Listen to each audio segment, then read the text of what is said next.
कार्यक्रम के पुण्यार्चक हैं स्वर्गीय श्री माणिकचंद जी बाजे एवं धर्म पत्नी श्रीमती मोहिनी देवी कुचामन सिटी अहमदाबाद की स्मृति में पुत्र एवं पुत्रवधू श्री पारस जैन बज, श्रीमती कुसुम जैन बज, श्री प्रतीक जैन, श्रीमती श्वेता जैन, पौत्री सनाया, पौत्र कयान, श्री पराग जैन, श्रीमती मेघा जैन, पौत्र आरव, रिद्यान एवं समस्त बज परिवार अहमदाबाद।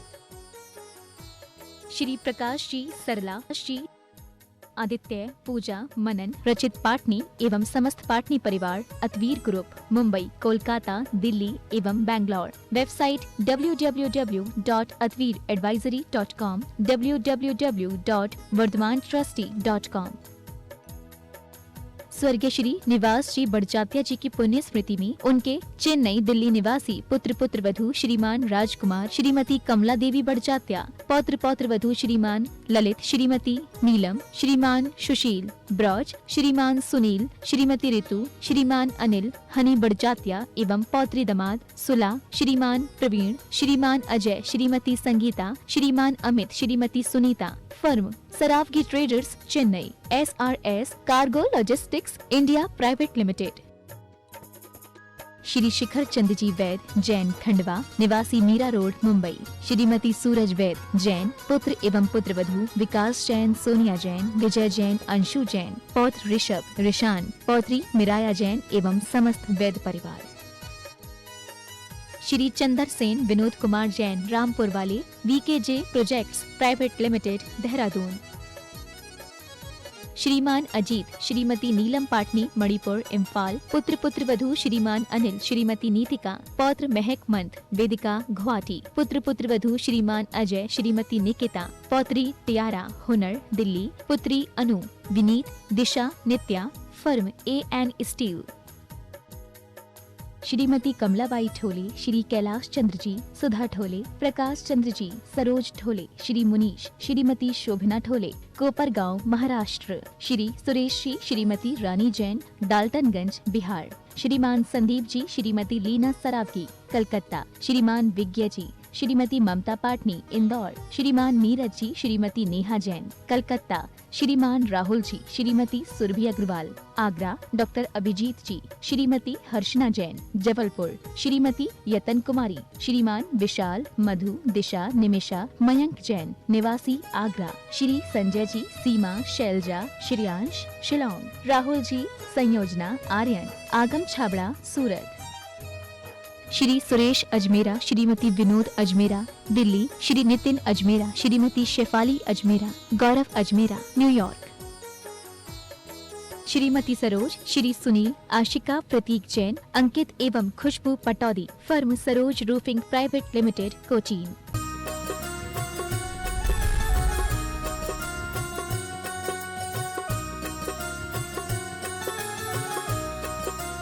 देवाधिदेव 1008 वर्तमान शासन नायक वर्धमान महावीर स्वामी भगवान की जय जय जय।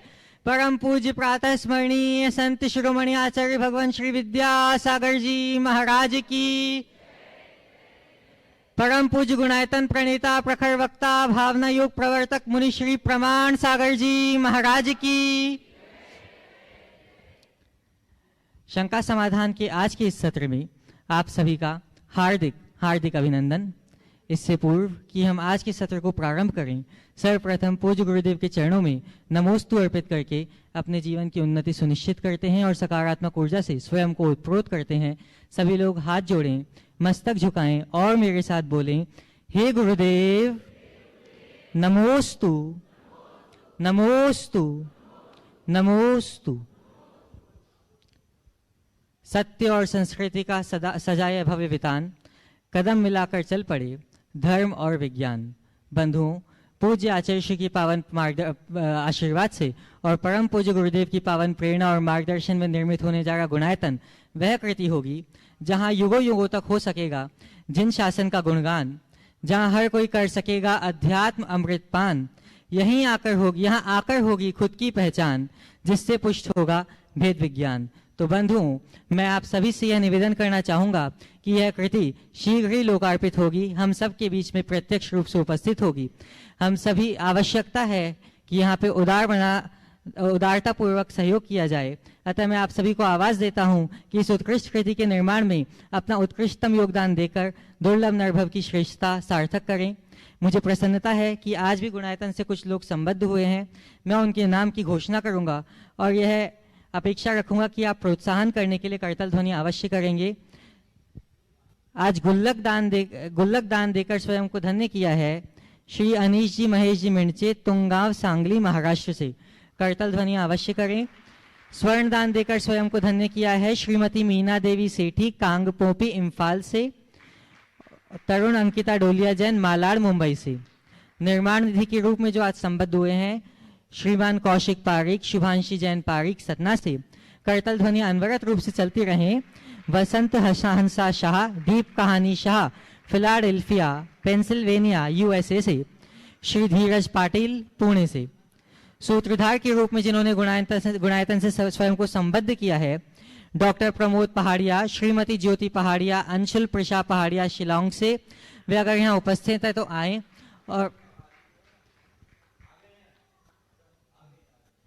और सूत्रधार के रूप में ही जिन्होंने स्वयं को संबद्ध किया है श्री संजय गोधिका, ऋषभ गोधिका, कबीर गोधिका, जयपुर से।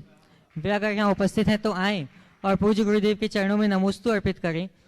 और इनके सम्मान के लिए मैं आमंत्रित करूंगा श्रीमान एनएलजी जैन, कोषाध्यक्ष, एवं श्री कपूर चंद जी जैन।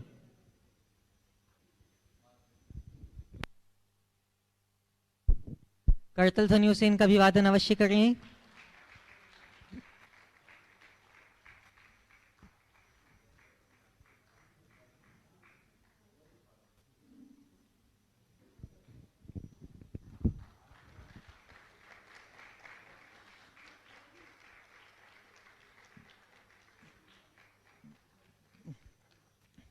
आज का प्रथम प्रश्न भी यही जो सूत्रधार से संबद्ध हुए हैं यही परिवार रखेगा और आपके बाद तैयार रहेंगे श्रीमान आकाश जी जैन, उदयपुर से।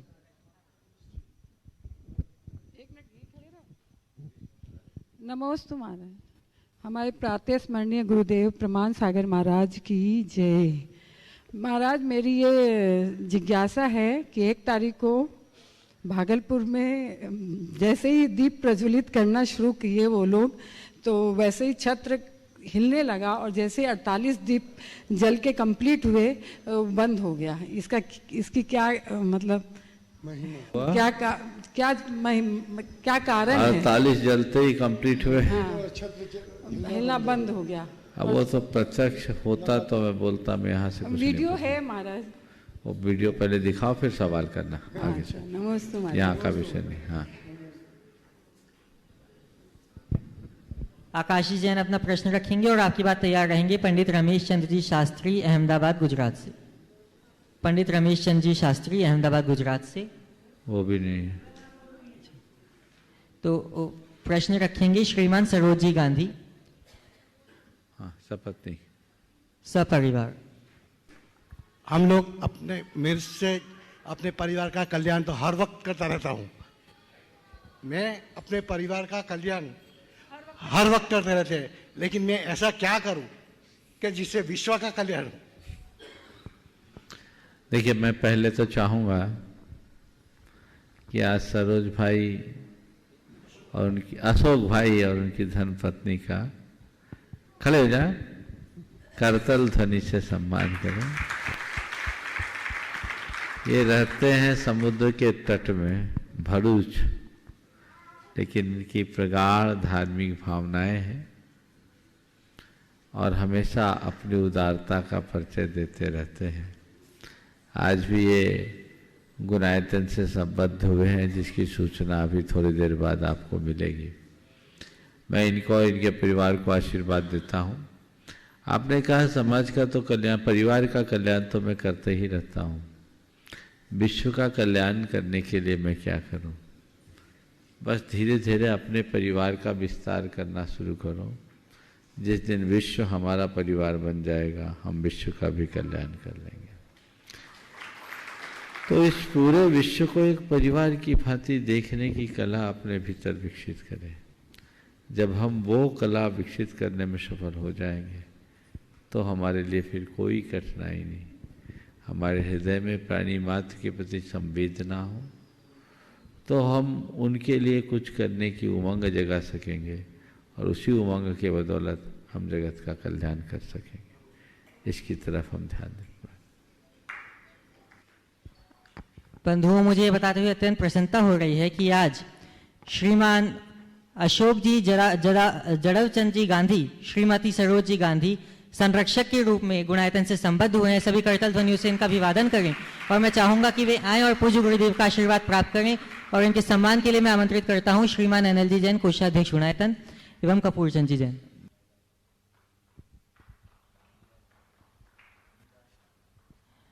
और महिला सम्मान के लिए मैं आमंत्रित करना चाहूंगा श्रीमती मीरा छाबड़ा जी।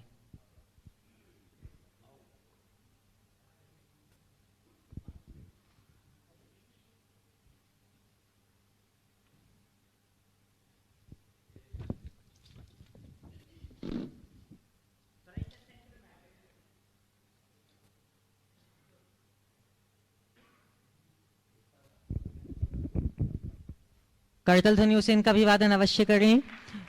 अगले प्रश्न के लिए मैं आमंत्रित करना चाहूंगा श्रीमान सुभाष जी जैन सतना से। अगर वे उपस्थित हैं तो अपने स्थान पर खड़े हो जाएं।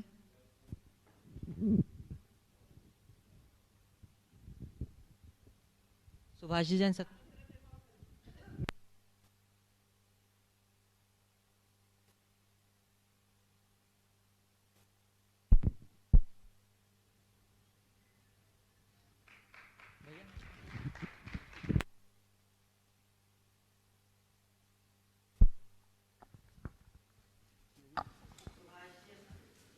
सुभाष जी अपना प्रश्न रखेंगे और आपकी बात तैयार रहेंगी। प्रीति अचल भज, वाशिम, महाराष्ट्र से। हाँ, बोले प्रमाण सागर महाराज जी की जय।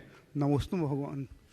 हेलो महाराज जी, मेरा प्रश्न है, व्यक्ति का जन्म और मरण तो स्वाभाविक है, लेकिन जन्म के बाद और मरण के पहले का जीवन कैसा होना चाहिए? एक बार फिर से बोलिएगा। हेलो महाराज जी, व्यक्ति का जन्म और मरण तो स्वाभाविक है, लेकिन जन्म के बाद और मरण के पहले का जीवन कैसा होना चाहिए? बिल्कुल ठीक है जो तुमने पूछा। अगर सीधे सीधे पूछ लेते तो जो भी अच्छा था, मनुष्य को कैसे जीना चाहिए, क्योंकि हम जन्म के बाद ही जीना शुरू करते हैं और मरने के पहले तक ही जिंदा रहते हैं, है ना। देखो, जीवन को लोगों ने कई कई तरीके से देखा है, लेकिन एक अच्छे जीवन के विषय में मुझसे पूछो तो 4 बातें कहूंगा कि इन 4 बातों को हमने आत्मसात कर लिया तो हमने जीवन को सफल बना लिया। शांतम तुष्टम पवित्रम च सानंदम इति तत्वतः जीवनम जीवनम प्राहु भारती सुसंस्कृतौ। भारतीय संस्कृति में उसी जीवन को जीवन कहा गया है जिसमें शांति हो, तुष्टि हो, पवित्रता हो और आनंद हो। तो हमेशा अपनी शांति को बरकरार रखने का उपक्रम करें। मेरी शांति बनी रहे। मैंने कितनी संपत्ति इकट्ठी की ये महत्वपूर्ण नहीं है, मेरे मन में कितनी शांति है ये महत्वपूर्ण है। अरबों का धनी शांति के अभाव में दुखी बना रहता है। तुष्टि, अपने अपने कृत्यों के प्रति संतोष और हर हाल में प्रसन्न रहने की क्षमता मनुष्य के जीवन की एक श्रेष्ठ उपलब्धि के रूप में गिनी जाती है। पवित्रता, अपने मन, वाणी और कर्म की पवित्रता, यदि ये हमने घटित कर ली तो जीवन का सार प्रकट हो गया। और आनंद, अच्छा हो या बुरा, संयोग हो या वियोग, लाभ हो या हानि, मान हो या अपमान, सब में स्थिरता बनाकर मजे में रहना, ये जीवन का मूल मंत्र है। यदि ये घट गया तो समझ लो तर गए। नमोस्तुम भगवान। उपस्थित होंगी श्रीमती प्रीति अचल जी बज वाशिम से। नमस्तु गुरुदेव, नमस्तु गुरुदेव। प्रीति बज वाशिम। मेरा प्रश्न है, कषाय को कैसे कम करना और पुण्य कैसे बढ़ाना? बहुत अच्छा सवाल है। कषायों को कम कैसे करना और पुण्य की वृद्धि कैसे करना। कुछ तो जो हमारे शास्त्रों में कषाय को कम करने के उपाय बताए, पहले मैं वो कर लूं, फिर उन्हें व्यवहारिक रूप में प्रैक्टिकली हम कैसे आत्मसात कर सके उनकी चर्चा आपसे कर लूं। कषाय को मंद करने के लिए शास्त्रों में नित्य प्रतिक्रमण की बात की है, प्रत्याख्यान की बात की है। अपने दोषों को स्वीकारना, उन्हें सुधारने का संकल्प लेना, दूसरों के दोषों को क्षमा करने की सामर्थ्य जगा लेना मनुष्य के कषायों के परिवर्तन का श्रेष्ठ उपाय है। समझ गए? तो ये प्रतिक्रमण और प्रत्याख्यान, अपने द्वारा कोई दोष हो तो वो दोष को मैं सुधारूं। हम लोग अपनी बाहरी क्रियाओं में होने वाली शिथिलता जन्य दोष को सुधारने के लिए तो फिर भी तत्पर हो जाते हैं, लेकिन अपने भावों और विचारों की शिथिलता को दूर करने के लिए बहुत कम तत्पर रहते हैं। उधर जगाओ। हमारा अभिमान हमें ये स्वीकारने नहीं देता। हमसे कोई गलती हो जाए तो मन का अभिमान है, ये कषाय की तीव्रता का द्योतक है। यदि मैंने अपनी गलतियों को स्वीकार कर उनके सुधार का संकल्प लेना शुरू कर लिया तो कषाय सने सने आपो आप मंद होगी।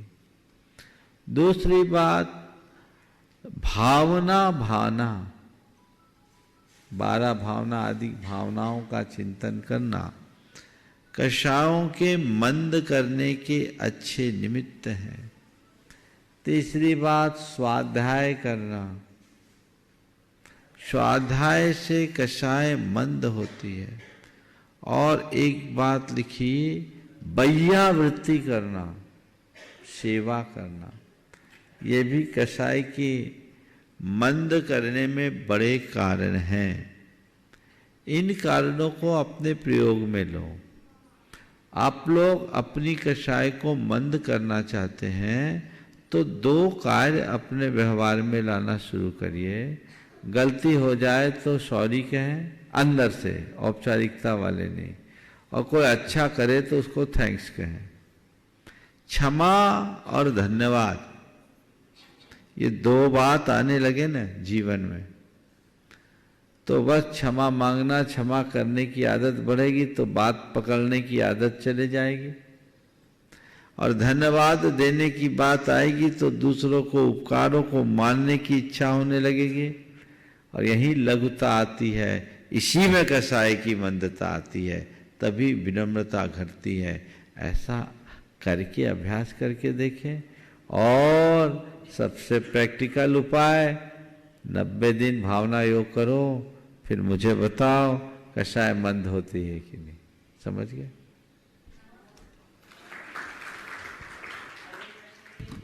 अगले प्रश्न के लिए उपस्थित होंगे श्रीमान हर्ष जी रावत और आपकी बात तैयार रहेंगे अतुल जी जैन अजमेर से।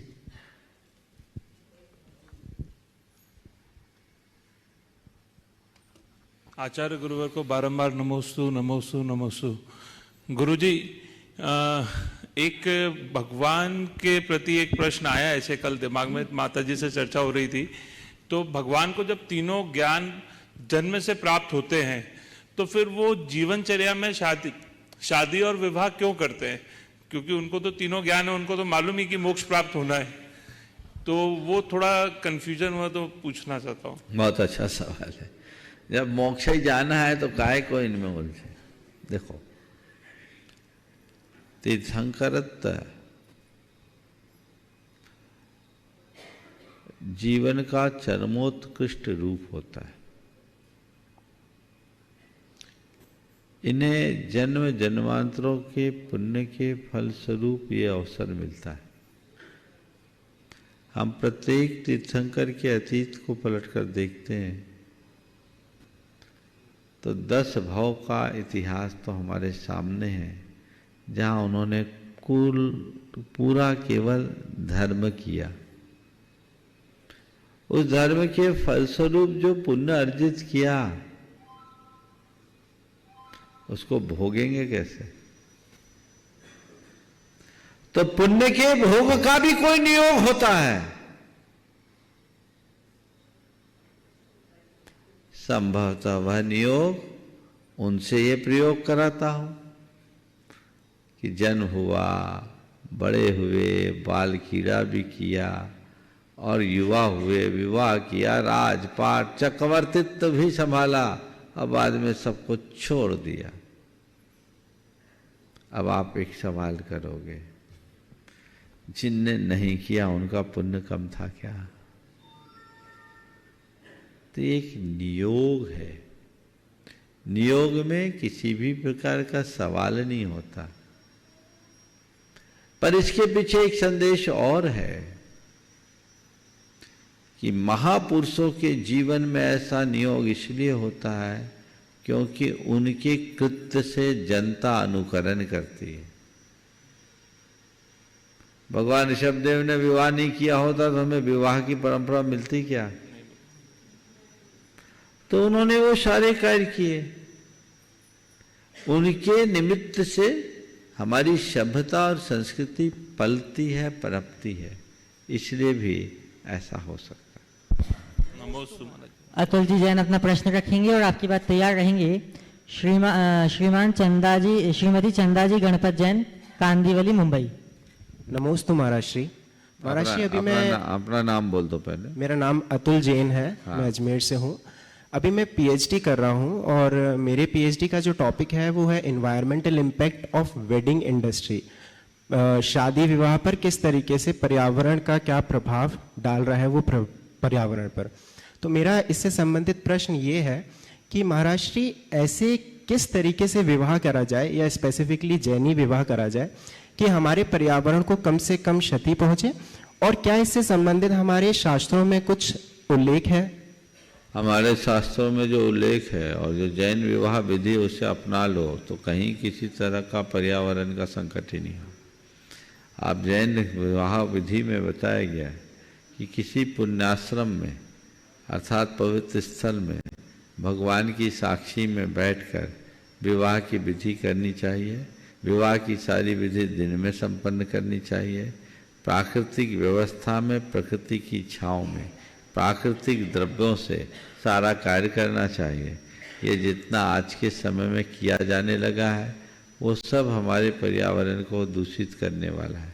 इसी तरह आज के विवाह शादियों में जिस तरह का डेकोरेशन होने लगा है उसमें केमिकल बेस्ड चीज़ों का प्रयोग होने लगा है, प्लास्टिक का अंधाधुंध प्रयोग होने लगा है और आतिशबाजी भी जिस धड़ल्ले से बढ़ने लगी है, ये सब तो पर्यावरण के शत्रु हैं।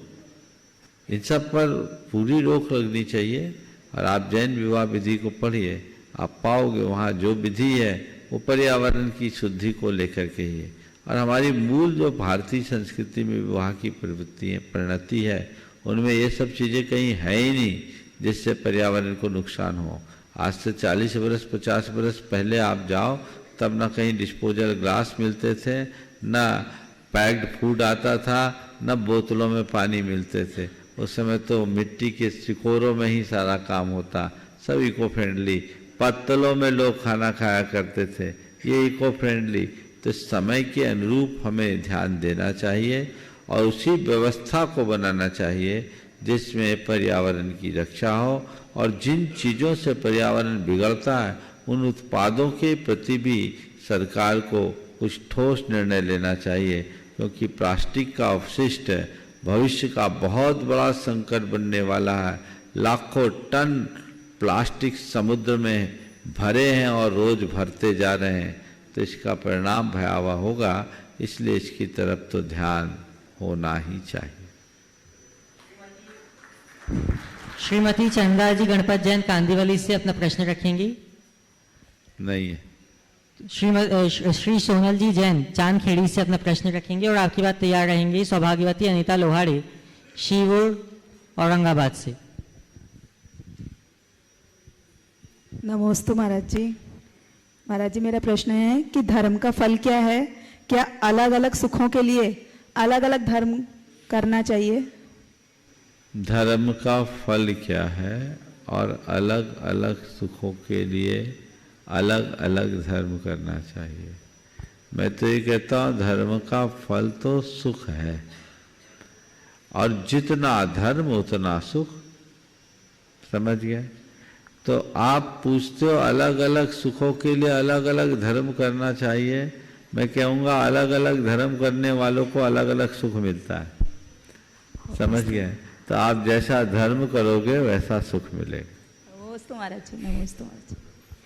सौभाग्यवती अनीता लोहाड़े जी अपना प्रश्न रखेंगे और आपकी बात तैयार रहेंगी श्रीमती माया जी जैन छतरपुर से। नमोस्तु गुरुदेव, नमोस्तु गुरुदेव, नमोस्तु गुरुदेव। गुरु और हम ऐसा कौन सा कर्म करें जिससे हमारे निधत्ती और निकाची कर्म की निर्जरा हो? देखो, निधत्ती और निकाचित कोई कर्म विशेष नहीं है, सब कर्मों में अंश पाए जाते हैं। बस हमारे पास भगवान की भक्ति ही एक ऐसा आधार है जो ऐसे जटिल कर्मों को कुछ अंशों में नष्ट कर सकते हैं। नमोस्तु गुरुदेव।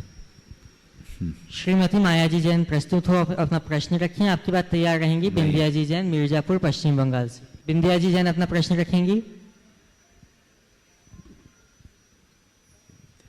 अगला आपकी बात तैयार रहेंगी शालू जी जैन अजमेर राजस्थान से।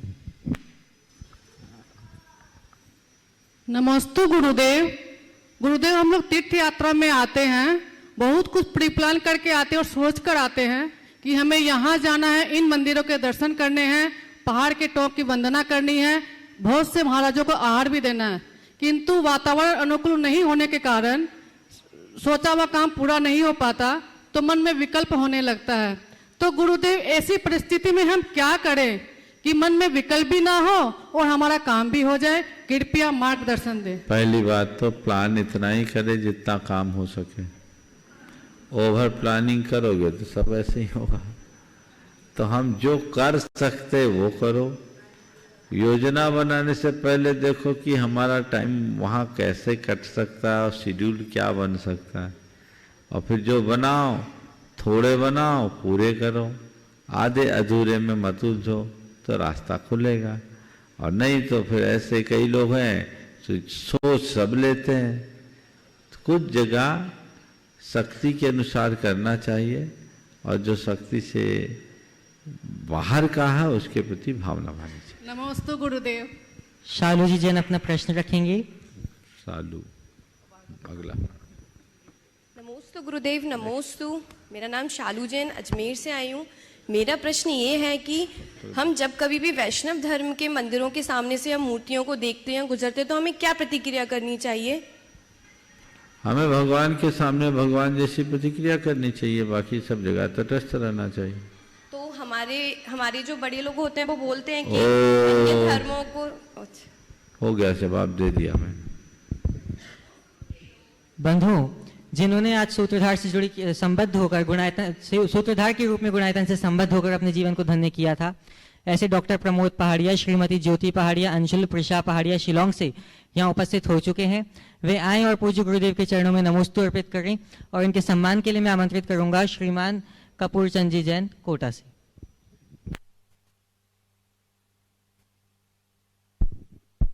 और आपके बाद में प्रश्न के लिए आमंत्रित करूंगा सौभाग्यवती अनीता आनंद पाड़े औरंगाबाद से।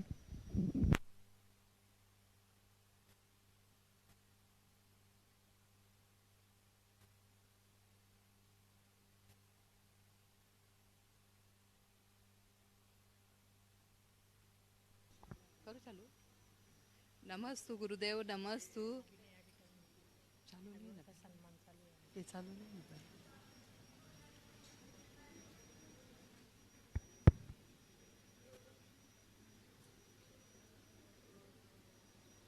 अपने 24 दिन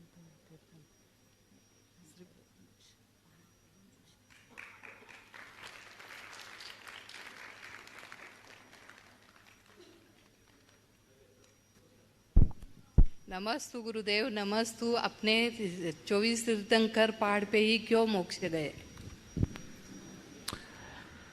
24 तीर्थंकर पहाड़ पर ही मोक्ष क्यों गए? हाँ, पावापुर तो पहाड़ नहीं है, चंपापुर भी पहाड़ नहीं, पर मोक्ष गए हैं, ये सत्य है। हमारे ज्यादातर तीर्थ पर्वतों पर। एक बार इससे जुड़ा हुआ एक सवाल मुझसे पूछा गया कि महाराज जी, वैष्णव तीर्थ प्राय नदियों के किनारे और जैन तीर्थ बहुधा पर्वतों पर है, ऐसा क्यों? मैंने कहा ये साधना की भिन्न भिन्न परंपराओं का, प्रणालियों का परिणाम है। क्या है? बोले देखो, वैष्णव परंपरा में जो दार्शनिक अवधारणा है, वहां आत्मा का परमात्मा से मिलन मोक्ष है, और जैनियों में जो अवधारणा है, आत्मा का परमात्मा बनना।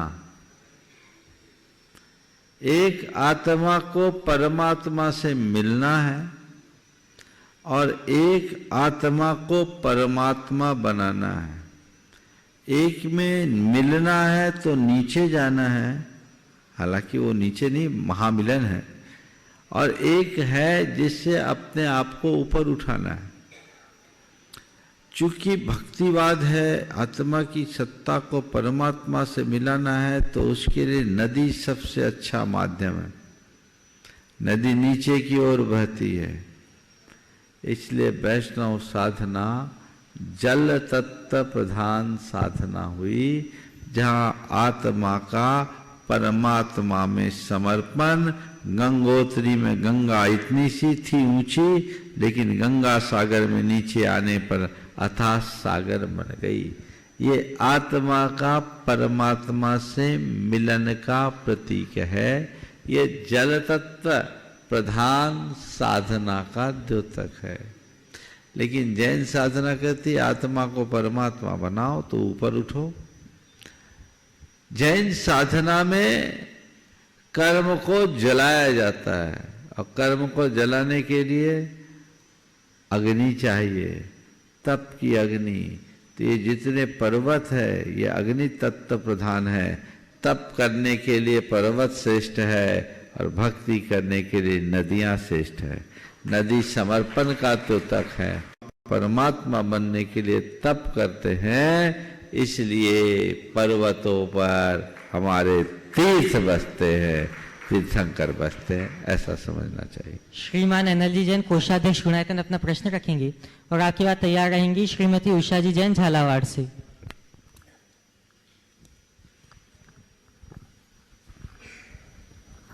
नमस्ते महाराज श्री। समाज को, बच्चों को जागरूक बनाने के लिए क्या करें ताकि वे सामूहिक अचेतना से बच सकें? बच्चों को जागरूक बनाए रखने के लिए क्या करें कि सामूहिक अचेतना से बच सकें? उनकी चेतना को जगाएं, उनके हृदय में सांस्कृतिक निष्ठा जगाएं, और आज हर तरीके से बच्चों को ये समझाने की कोशिश की जाए कि हमारे जीवन में किस चीज़ का कितना महत्व है। यदि ये सब चीज़ें हम निरंतर समझाने में समर्थ होते हैं तो सब चीज़ें नियंत्रित हो सकती हैं। मुश्किल ये है कि अब संस्कृतियों का तो प्रचार बहुत तेज़ी से हो रहा है, सांस्कृतिक मूल्यों की प्रतिष्ठा का कोई यत्न देखने को नहीं मिलता, और जब तक ऐसा कुछ नहीं होगा, सांस्कृतिक चेतना जागृत नहीं होगी, तब तक समाज का उद्धार कैसे संभव? नमस्ते महाराज जी। श्रीमती उषा जी जन अपना प्रश्न रखेंगे और आपकी बात तैयार रहेंगी श्रीमती अर्चना जी बेनाड़ा कोलकाता से। हे गुरुवर, आपको बारंबार नमस्तु नमस्तु नमस्तु। मेरा प्रश्न यह है कि अपने को मोक्ष मार्ग पर आगे बढ़ने के लिए पहली प्रतिमा धारण करना है, तो उसमें क्या क्या नियम लेना चाहिए, और नियम लेने के बाद यदि कोई बीमारी ज़्यादा ही ऐसी हो जाए जो अपन नहीं साध सकता, और बच्चे छोटे छोटे घर में होते हैं, तो उसको कैसे निभाएं? देखिए, पहले तो नियम लेना चाहिए नियम निभाने के लिए, और नियम लिए नहीं और पहले ही बोल रहे टूट जाए तो कैसे निभाएं? तो नियम निभाने के लिए ले रहे हो कि तोड़ने के लिए ले रहे हो?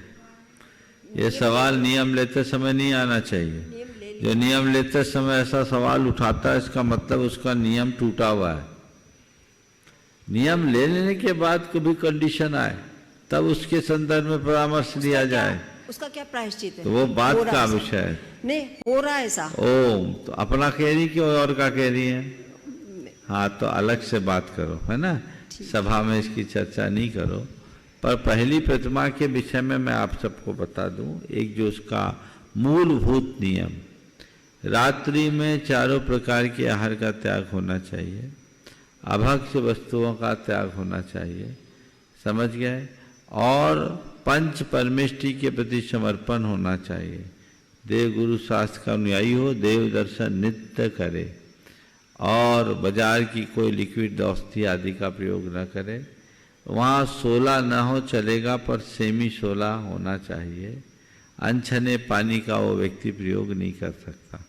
इस तरह से अचार मुरब्बा आदि का प्रयोग नहीं कर सकता। हाँ, कुआं का पानी पहली प्रतिमा में जरूरी नहीं है। तो वो अपना जितना अभ्यास साध सके उतना साधना चाहिए। चलिए, नमस्ते महाराज। श्रीमती अर्चना जी बेनाड़ा अपना प्रश्न रखेंगे और आपकी बात तैयार रहेंगी श्रीमती मीना जी काला सूरत से। नमस्ते महाराज जी। महाराज जी, सागर चक्रवर्ती का जब कथा पढ़ते हैं तो मणिकेतु का कथा में आता है कि वो मित्र का जो एक कर्तव्य था बहुत अच्छे से निभाते हैं। तो चतुर्थ काल में तो स्वर्ग से देव आके वो उनको संबोधित कर देते थे, लेकिन आज ऐसा न मित्र होता है और न कोई ऐसा संबोधित करने वाला। तो महाराज जी, ऐसा क्या करें कि सबकॉन्शियस माइंड में वो चीज़ रहे जिससे हम भ्रमित भी हो तो वो हमें जगाने का कोशिश करें? आप कह रही है पंचम काल में वैसा मित्र नहीं मिलता, न कोई संभालने वाला होता, ऐसा नहीं है। मैं तो समझ रहा हूँ आज जितनी सुलभता से मिल रहे हैं शायद उन दिनों नहीं हो, क्योंकि सब जगह टेक्नोलॉजी है। लेकिन महाराज जी, धर्म में नहीं सुनो, टेक्नोलॉजी है ना, और टेक्नोलॉजी के माध्यम से अपने गैजेट्स में सब व्यक्ति को कुछ ऐसे प्रेरक वचन रखना चाहिए। वो गुरु मुख से मिले तो सबसे उत्तम।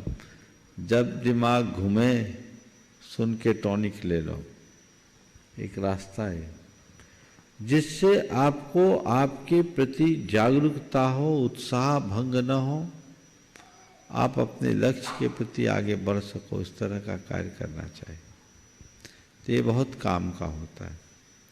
दूसरी बात, मुझे किसी के मोटिवेशन की ज़रूरत ना हो, उसके लिए क्या करें, एक विशिष्ट आत्म सुझाव दें।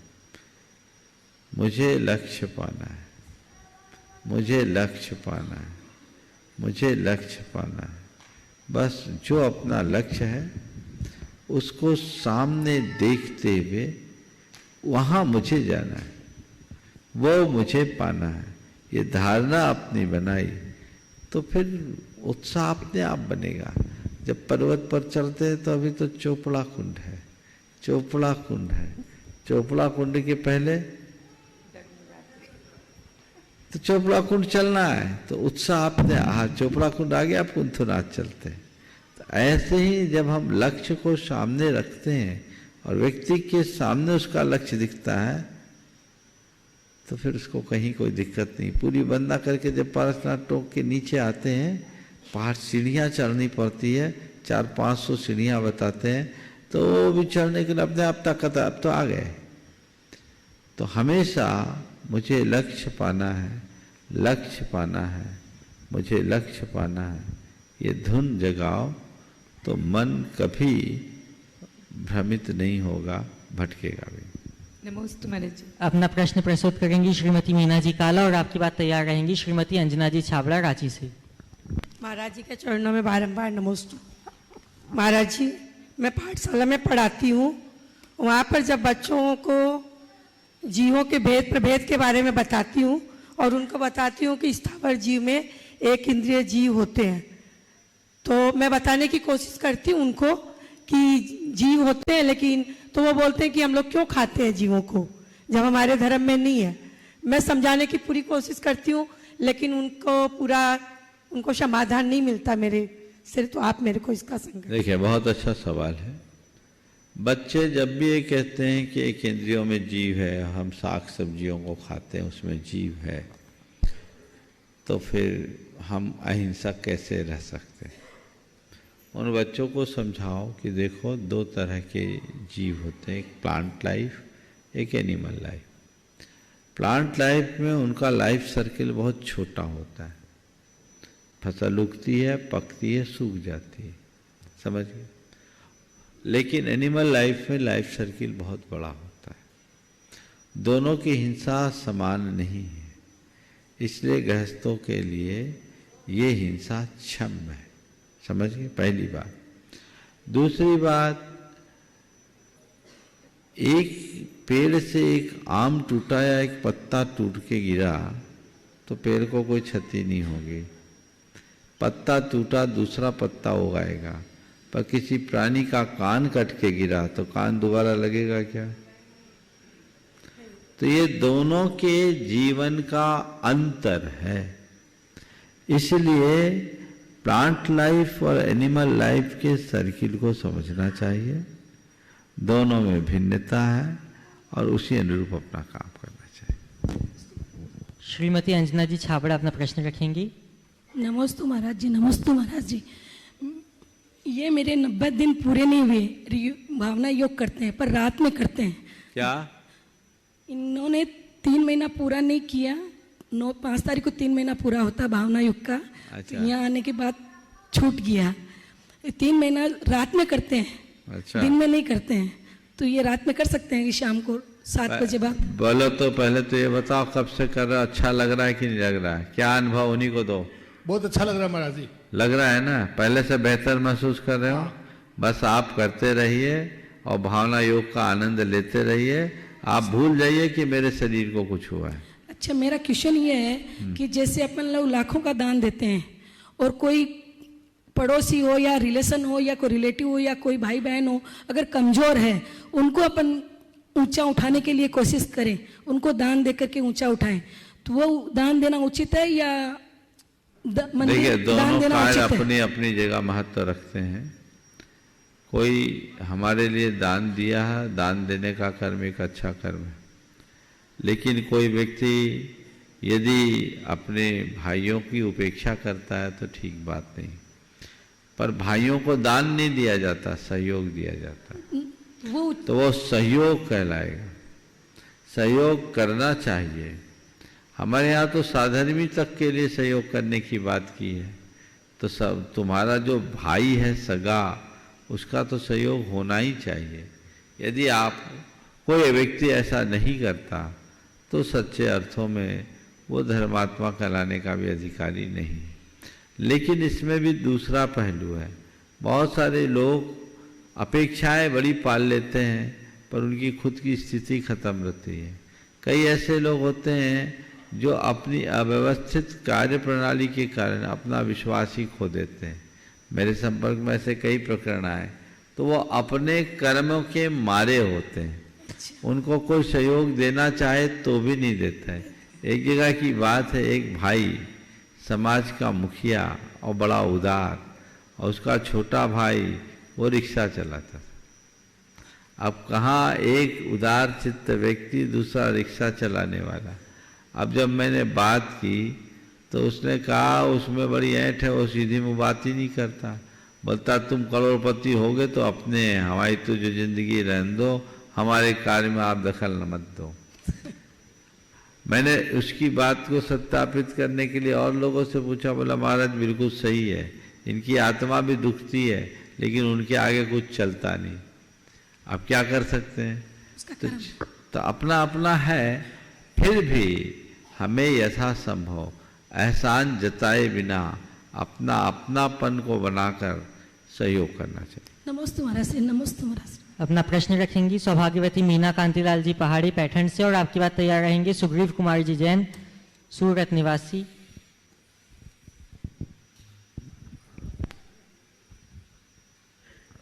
नमोस्तु नमोस्तु नमोस्तु गुरुदेव।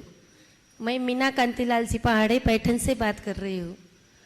मेरी शंका ये है गुरुदेव कि मेरी मम्मी जी यानी इनकी मम्मी जी 6 महीने पहले शांत हो गई है। उनको सब नियम दिए थे, पूरी लास्ट तक कुछ मुझे माता जी ने पूरे नियम दिए थे।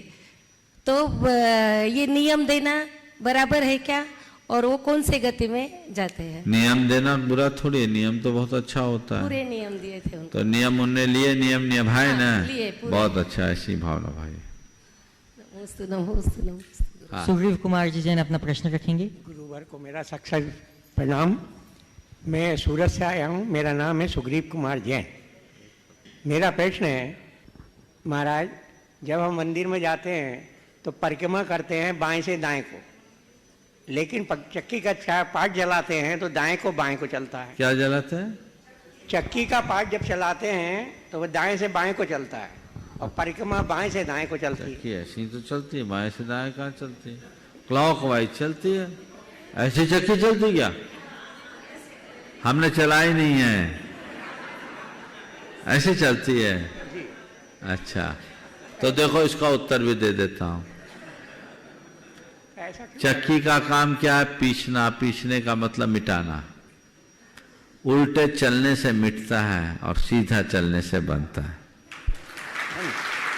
तो बनाने का काम में सीधे चलो और मिटाने के काम में उल्टे चलो, तो इससे रास्ता अपने आप बनता बदलता रहेगा। आज हमारे बीच में श्रीमान प्रकाश चंद जी अजमेरा दीमापुर से जो गुणायतन ट्रस्टी हैं वे उपस्थित हैं, और इन्हीं के साथ श्रीमान अशोक जी छावड़ा, वे भी दीमापुर से गुणायतन ट्रस्टी हैं।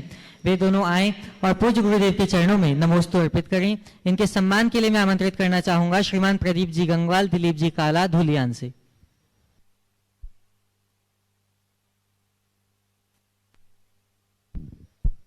सम्मानकर्ता के रूप में ही मैं आमंत्रित करना चाहूंगा श्रीमान प्रदीप जी झांझरी, वे भी आए।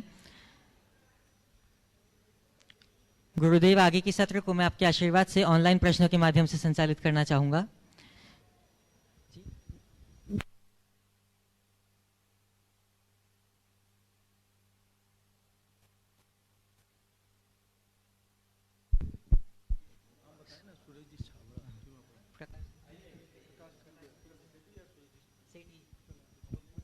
प्रकाश चंद जी सेठी दीमापुर से, प्रकाश चंद जी अजमेरा दीमापुर से, एवं श्री सुरेश जी छाबड़ा दीमापुर से गुणायतन ट्रस्टी हैं।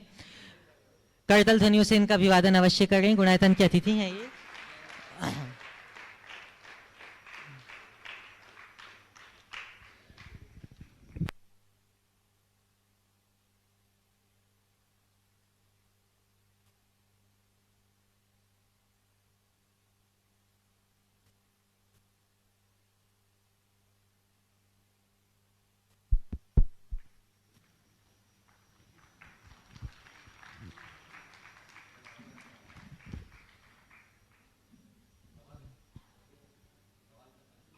अगला प्रश्न उपस्थित करेंगी श्रीमती पुष्पा जी जैन जयपुर से।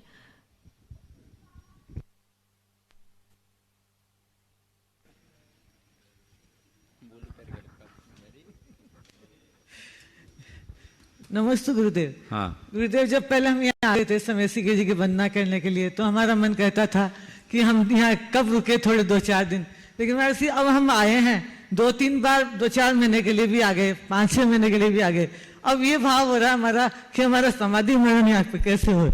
बिल्कुल यही भाव होना चाहिए, सबका होना चाहिए। सम्मेद शिखर जी में आज समाधि होगी तो कल सिद्धि भी जरूर होगी, भावना रखनी चाहिए।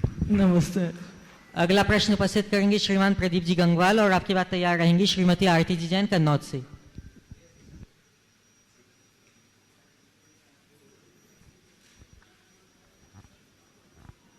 नमस्ते महाश्री, नमस्ते महाश्री। महाश्री, जो हम लोग मंदिर में जो प्रक्षाल करते हैं, ये सब मूर्ति को एक ही कपड़ा से करते हैं, वो कहाँ तक सही है? बिल्कुल सही नहीं। अंगोछी अलग अलग रहना ही उत्तम। इसमें कंजूसी नहीं करना चाहिए, व्यवस्थित अंगोछियाँ रखनी चाहिए।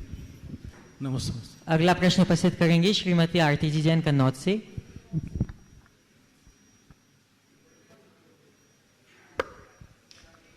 नमोस्तु गुरुवर, नमोस्तु नमोस्तु। हे गुरुवर, हाँ। मीठे का त्याग करना तो बहुत आसान होता है, पर चिरायता जैसी कड़वी चीज को खाना बहुत मुश्किल होता है। इसी तरह कोई हमारा सम्मान करना चाहे, उस समय हम विनम्रता पूर्वक कह सकते हैं कि नहीं भाई, मुझे सम्मान नहीं करवाना है, मैं ऐसे ही ठीक हूँ। तो सम्मान का त्याग करना भी बहुत आसान होता है, परंतु कोई अपमान करे और उस समय हम बिल्कुल समताधारी बन सके, ये बहुत मुश्किल होता है। तो गुरुवर, मेरा प्रश्न आपसे ये है कि मुझे वो कोई तरीका बताइए जिससे अपमान के समय पे भी हम बहुत नॉर्मल रह सके। नमोस्तु गुरुवर। बहुत अच्छा सवाल है। आपने कहा है कि मिठाई का त्याग करना आसान है, पर चिरायता की कड़वाहट को निगलना बड़ा कठिन है। पर मैं बताऊं, जिसको मलेरिया की भयावहता का एहसास होता है, वो चिरायता भी गुटक के पीता है। मैंने लगातार 70 दिन तक चिरायता पिया है, एक अनुभव है वहाँ। शुरुआत में ही चिरायता का काढ़ा, 1993 में मुझे 60 दिन तक लगातार मलेरिया रहा। बुखार जाने के 10 दिन बाद तक मुझे लेना पड़ा। तो लोग बोलते थे, महाराज जी इतना कड़वा है। मैं कहता था ये कड़वा नहीं है, ये भी एक प्रकार की मिठाई है, क्योंकि ये दवाई है। तो कहने का तात्पर्य यह है, जब व्यक्ति को अपने भीतर के दोष दिखने लगते हैं तो उसे हर चीज सहर्ष स्वीकार हो जाते हैं, और जब तक वो नहीं दिख पाता तब तक चीज़ों की स्थिति अलग प्रकार की होती है। तो हम अपने दोषों को देखना शुरू करें, एहसास करें, तो कोई कड़वा बोल भी दे तो कुछ फर्क नहीं पड़ता। अरे वो तो निमित्त मात्र है, बोला सो बोला, हम सुनकर अनसुना करें, एक आध्यात्मिक दृष्टि अपने अंतरंग में जगे, तो ये सहिष्णुता का भाव जरूर आ सकता है। इंदु जी भी बोलेगी। महाराज श्री चरणों में बारंबार नमोस्तु करते हुए, महाराज श्री हम लोग दीक्षा देखने तो बार बार जाते हैं, और अभी सम्मित शिखर जी दीक्षा को ही देखने आए हैं। भैया दीक्षा ले रहे हैं तो उसमें सम्मिलित होने आए हैं। हमारा कब पूर्णोदय ऐसा आएगा कि हम भी दीक्षा ले लें आप लोग के चरणों में? हम कैसी भावना भाएं कि हम मोक्ष मार्ग में आगे जब तक दीक्षा नहीं ले पाओ ना, तब तक दीक्षा देखते रहो। देखते देखते एक दिन आएगा। और मैं एक बात बोलता हूँ, बहुत अच्छी बात, जिनको भी दीक्षा लेने की भावना है, सुबह उठो और भाव कि मैं दीक्षा ले रहा हूँ, अपने ऊपर दीक्षा के संस्कार होता हुआ महसूस करो। रोज अपना दीक्षा महोत्सव मनाओ कि मैं दीक्षित हो रहा हूँ, मेरी दीक्षा हो रही है, या मैं दीक्षित हो गया, ये महसूस करो। इससे तुम्हारे भावों में विशुद्धि बढ़ेगी, और जरूर कर्म का क्षोभ आएगा कि अवसर मिल जाए। जब भावना योग से हम और चीज़ों को प्राप्त कर सकते हैं तो ये भी प्रयोग किया जाए, इसमें क्या दिक्कत है? हाँ, हो सकता है ना। तो जो आप चाहते हो उसको पाने का एकदम अफर्मेशन देते हुए, वैसे आत्म सुझाव देते हुए उस तरीके से महसूस कीजिए, देखिए, जरूर चमत्कार घटित होगा, ऐसा मुझे दृढ़ विश्वास है। नमोस्तु महाराज जी। आगे का सत्र हम ऑनलाइन प्रश्नों के माध्यम से आगे बढ़ाएंगे। श्रीमान अजय जी चूड़ीवाल की माता जी श्रीमती चूड़ीवाल जी नमोस्तु पूर्वक यह प्रश्न पूछ रहे हैं कि महाराज श्री, विधवा पुनर्विवाह में ऐसा कौन सा दोष है जिसके कारण वह स्त्री मुनिराजों को आहार नहीं दे पाती हैं? देखिए, पुनर्विवाह की जहाँ बात है वहाँ शील भंग का दोष माना जाता है। इस वजह से उन्हें आहार दान देने का निषेध किया जाता है, और कहीं भी हो तो आपस में बातचीत करके ही करना चाहिए। मनीष जी जैन। राजकुमार जी जैन राजनांद छत्तीसगढ़ से ये प्रश्न पूछ रहे हैं। नमोस्तु महाराज जी। गन्ना मीठा, नीम कड़वी, आम खट्टा मीठा होता है और भी अनेक फल इस जमीन पर उगते हैं और उनको हम उसी रूप में स्वीकार कर लेते हैं। उसी प्रकार मनुष्य भी अनेक प्रकृति के होते हैं, परंतु उनमें हम समानता ही क्यों ढूंढते हैं? असमान व्यक्ति को क्यों नकार देते हैं? कृपया मार्गदर्शन दें। नमोस्तु। मनुष्यों में हम समानता न ढूंढकर असमान व्यक्तियों को क्यों नकारते, समानता क्यों ढूंढना चाहते? दरअसल हम एक दूसरे के साथ तुलना करने के आदी हो गए। इन प्राणियों में कोई तुलना की व्यवस्था नहीं है और वनस्पतियों में तो कुछ बात ही नहीं है। जब तक मनुष्य के अंदर ये तुलना की वृत्ति बनी रहेगी, इस तरह की दुविधाएं बनी रहेगी। इनको ध्यान में रख करके चलना चाहिए। आज के सत्र को, आज आप देख रहे हैं पूरा मंच खाली है, महाराज लोग परिक्रमा में गए हैं। मैं तो जा नहीं पाया थोड़ी अनुकूलता के अभाव में। आज अभी रात्रि विश्राम निमिया घाट में अचानक ही उन लोगों का परिक्रमा का कार्यक्रम बना है और रात्रि विश्राम निमिया घाट में करके कल प्रातः काल वो इस परिक्रमा को यहाँ करके आएंगे। इसलिए समय आप सबका हो गया। यहीं पर विराम। बोलिए परम पूज्य आचार्य गुरुवर श्री विद्यासागर जी महाराज।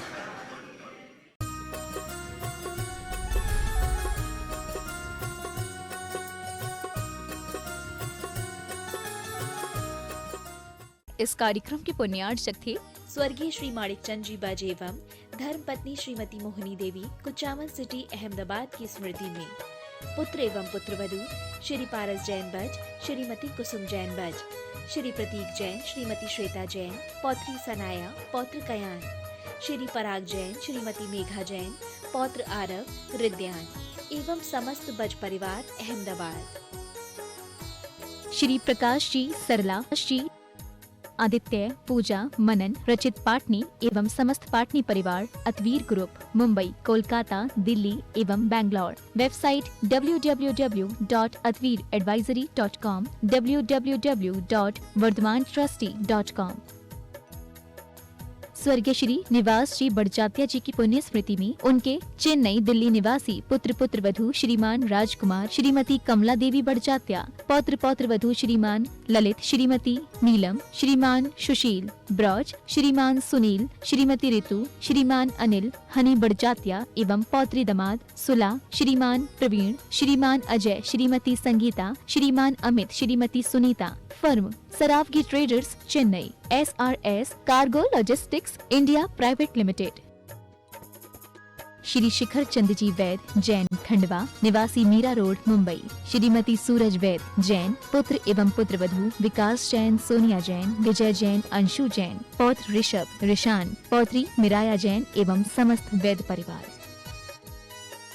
श्री चंदर सेन, विनोद कुमार जैन, रामपुर वाले, VKJ projects private limited, Dehradun.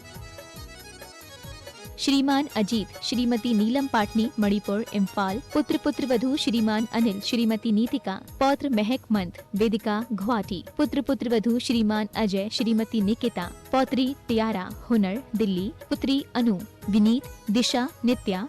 Firm AN steel. Shrimati Kamlabai Thole, Shri Kailash Chandra ji, Sudha Thole, Prakash Chandra ji, Saroj Thole, Shri Munish, Shrimati Shobhana Thole, Kopargaon, Maharashtra. Shri Suresh ji, Shrimati Rani Jain, Daltonganj, Bihar. Shriman Sandeep जी, श्रीमती लीना सरावगी, कलकत्ता। श्रीमान विज्ञ जी, श्रीमती ममता पाटनी, इंदौर। श्रीमान नीरज जी, श्रीमती नेहा जैन, कलकत्ता। श्रीमान राहुल जी, श्रीमती सुरभि अग्रवाल, आगरा। डॉक्टर अभिजीत जी, श्रीमती हर्षना जैन, जबलपुर। श्रीमती यतन कुमारी, श्रीमान विशाल, मधु, दिशा, निमिषा, मयंक जैन, निवासी आगरा। श्री संजय जी, सीमा, शैलजा, श्रेयांश, शिलोंग। राहुल जी, संयोजना, आर्यन, आगम छाबड़ा, सूरत। श्री सुरेश अजमेरा, श्रीमती विनोद अजमेरा, दिल्ली। श्री नितिन अजमेरा, श्रीमती शेफाली अजमेरा, गौरव अजमेरा, न्यूयॉर्क। श्रीमती सरोज, श्री सुनील, आशिका, प्रतीक जैन, अंकित एवं Khushboo Pataudi. Firm Saroj roofing private limited, Cochin.